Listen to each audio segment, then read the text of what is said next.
connaissez cette phrase, vous l'avez entendue des dizaines de fois. Père, pardonne-leur, car ils ne savent pas ce qu'ils font. Mais saviez-vous que ces mots ne sont pas une simple prière de pardon? Que derrière eux se cache une intercession cosmique. Une demande adressée à Dieu d'accorder à l'humanité une dernière chance. Et que cette dernière chance, c'est le message du Graal. Dans cet épisode final du Labo de l'âme 2026, nous allons découvrir ensemble pourquoi ce message arrive maintenant et pourquoi l'heure est plus urgente qu'on ne le croit. Bonjour à tous, je m'appelle Kabouré Kankoudou. Dans cette vidéo, je souhaite partager avec vous une lecture et une réflexion spirituelle issue de mon cheminement au sein du mouvement du Graal. Avant de commencer, il est important pour moi de préciser que cet enregistrement est une initiative strictement personnelle. Les propos tenus ici n'engagent que ma propre responsabilité et ne constituent en aucun cas une communication officielle ou une prise de parole au sein de l'institution du mouvement du Graal. C'est en tant que chercheur libre et indépendant que je m'adresse à vous aujourd'hui. Bienvenue dans l'épisode 3, le dernier et le plus bouleversant de notre série sur le message du Graal, ici sur le Labo de l'âme 2026. Si vous nous rejoignez pour la première fois, je vous invite à commencer par l'épisode 1. Vous trouverez le lien en description. Pour ceux qui ont suivi depuis le début, dans l'épisode 1, nous avons découvert que le Saint Graal est le cœur battant de la création. Dans l'épisode 2, nous avons exploré le message du Graal lui-même, ses extraits les plus puissants et l'homme qui l'a apporté à Chine. Aujourd'hui, la question la plus urgente. Pourquoi ce message arrive-t-il à ce moment précis de l'histoire humaine? Si vous n'êtes pas encore abonné à le Labo de l'âme 2026, faites-le maintenant. Cet épisode est le plus important de la série et ce que vous allez entendre mérite d'être partagé. Pour comprendre pourquoi ce message arrive maintenant, il nous faut retourner à un moment décisif. Le plus grand drame de l'histoire humaine. À la mort de Jésus sur la croix, quelque chose de bouleversant s'est produit, non seulement sur terre, mais dans toute la création. Le rideau dans le temple se déchira. L'être qui veille sur le soleil l'obscurcit. La terre trembla sous la colère de ce géant. Tous les êtres vivants, tous, sauf les êtres humains, étaient en colère. Une colère juste, sacrée. Pourquoi cette colère? Parce que ces êtres qui n'ont pas de libre arbitre comme nous attendaient l'ordre de Dieu pour faire disparaître la terre de la création. Réfléchissons à ce que cela signifie. Jésus n'était pas simplement un homme juste, un envoyé de Dieu, un sage. Il était l'incarnation de l'amour divin inessentiel lui-même, c'est-à-dire l'incarnation de l'amour divin de Dieu. Il était la parole de vérité faite chair, une partie de Dieu. En crucifiant Jésus, les êtres humains ont commis l'acte le plus grave qui soit, c'est-à-dire un déicide. Et plus encore, en refusant sa parole, ils se sont coupés eux-mêmes volontairement de tout lien avec le paradis. Nous, les êtres humains, nous sommes coupés du paradis par notre propre main, par notre propre refus. Mais Jésus, dans un acte d'amour insondable, a intercédé auprès du Père. Il a dit, Père, pardonne-leur, car ils ne savent pas ce qu'ils font.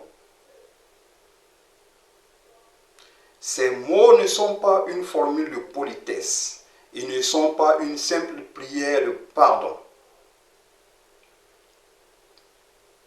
Ils sont une intercession cosmique. Leur sens profond est celui-ci. Avant que le justicier ne vienne boucler le cycle évolutif de l'être humain, avant le jugement dernier, Jésus demande au Père d'accorder à l'humanité une dernière chance, une dernière parole, pour que ceux qui le veulent encore puissent être sauvés et s'élever jusqu'au paradis. Et cette parole, cette dernière chance, c'est le message du Graal. Le Saint-Esprit est l'alpha et l'oméga. C'est lui qui est à l'origine de la création et c'est lui qui doit en boucler le cycle. La fin doit rejoindre le commencement.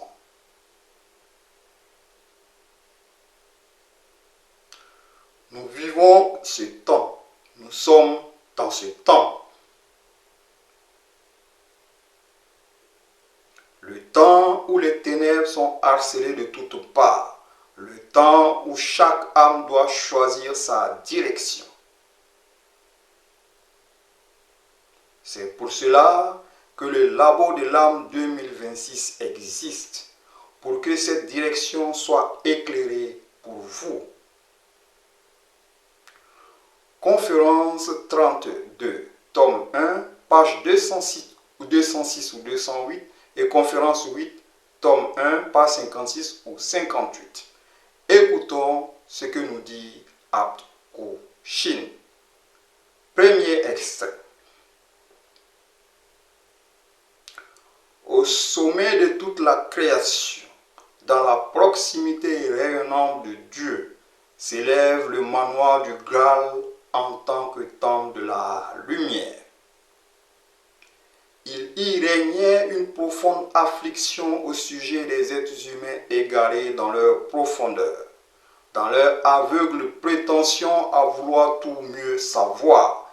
Ils s'étaient fermés avec hostilité à la vérité et laissés foyer par les ténèbres remplies de haine jusqu'à commettre le crime contre le Fils de Dieu. La malédiction ainsi engendrée par l'humanité s'abattit lourdement sur l'univers entier, réduisant les êtres humains à une étroitesse d'entendement plus grande encore. Depuis le manoir du Graal, un adolescent vit ce monstrueux événement avec un étonnement empreint de gravité. C'était le futur fils de l'homme. À ce moment-là, il était déjà en voie de formation. Une formation qui allait requérir des milliers d'années, car c'est bien équipé, qui devait descendre dans ces bas-fonds où les ténèbres régnaient à cause du vouloir des humains. C'est alors qu'une main de femme se posa doucement sur l'épaule du rêveur. La reine de la féminité se tenait à ses côtés et dit avec une tristesse pleine d'amour: laisse cet événement agir sur toi, cher fils. Voilà le champ de bataille qu'il te faudra parcourir à l'heure de l'accomplissement. Car, à la demande du Sauveur assassiné, Dieu le Père consent à ce que, avant le jugement, tu annonces une nouvelle fois sa parole aux renégats afin de sauver ceux qui voudront encore l'entendre. Fin de citation.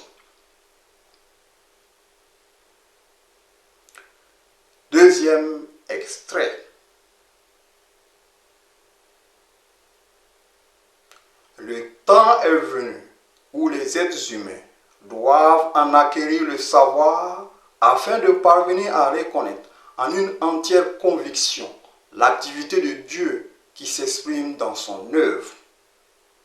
Alors, chaque être humain de la terre sera inébranlable dans sa volonté d'œuvrer ici sur terre avec la joie la plus grande, levant vers Dieu un regard empreint de la plus profonde gratitude parce qu'il aura reconnu ce qui le relie à tout jamais grâce au savoir. C'est pour transmettre aux hommes un tel savoir qui leur donne une conviction claire et compréhensible de l'activité de Dieu dans sa justice et son amour que j'ai écrit l'œuvre dans la lumière de la vérité. Cette œuvre ne laisse aucune lacune. Elle recèle la réponse à chaque question et montre aux hommes combien sont merveilleux dans cette création les chemins que portent de nombreux serviteurs de sa volonté.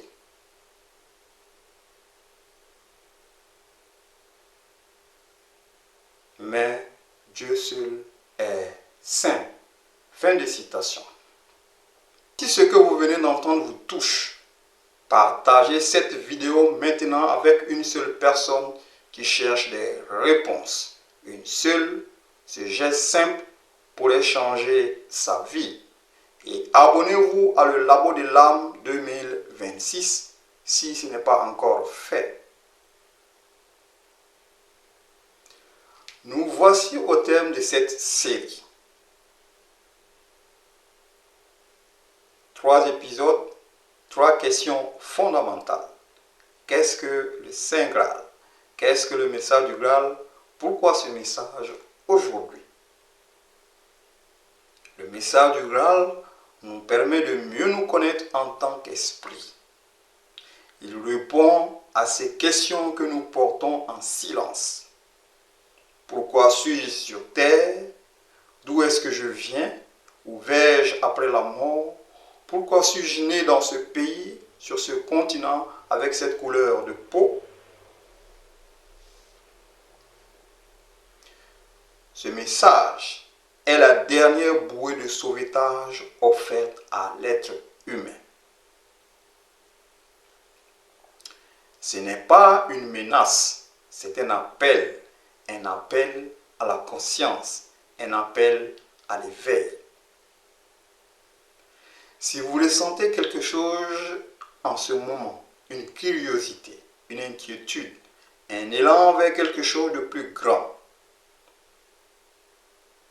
ne l'ignorez pas. C'est peut-être votre esprit qui s'éveille. Ce que je vous invite à faire humblement, cherchez le message du Graal, lisez-le avec humilité, imprégnez-vous-en, conformez-vous-y dans vos pensées, vos paroles et vos actes. Car c'est dans l'action que réside la vraie adoration. Pas dans les mots, pas dans les rites. Dans la vie que vous vivez jour après jour. Aimons Dieu de toutes nos pensées, de tout notre cœur et de toute notre âme à travers le service que nous accordons à notre prochain dans l'amour, la justice et la pureté. Conférence 33, tome 1, page 217 ou 219, paragraphe 2. Ici, je vous invite à lire vous-même. Faites vos recherches. Merci d'avoir cheminé avec moi tout au long de cette série. Vous regardez le Labo de l'âme 2026. Abonnez-vous, partagez et revenez, car le chemin vers la lumière ne se parcourt pas en 3 épisodes. Il se parcourt jour après jour, pensée après pensée, acte après acte.